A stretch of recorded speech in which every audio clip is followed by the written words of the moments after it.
Скопјани ќе добијат субвенција од најмногу 4000 денари за да си купат велосипед.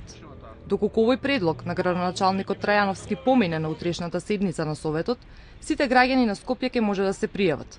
За оваа намена, градот предвиде средства во износ од 10 милиони денари, а очекуваат да се пријават околу 2500 граѓани кои ќе сакаат да возат велосипед наместо автомобил.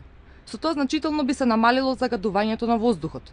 Градоначалникот и самиот на настанот пристигна на велосипед. Максималната вредност која што ќе можат граѓаните да ја добијат како субвенција за купување на велосипед е 4000 денари. Со ова планираме дека ќе се купат некаде околу 2500 велосипеди во градот Скопје. Ова го правиме со оглед на тоа што во изминативе периоди, знаете дека градот Скопје промовираше пред 2 години еден проект Скопје Велоград 2017. Градот Скопје го стимулира возењето велосипед и со изградба на велосипедски патеки кои минуваат низ сите општини. Од минатата година и општина Центар воведе субвенционирање за купување велосипед во износ од 30% од вредноста или најмногу до 3000 денари.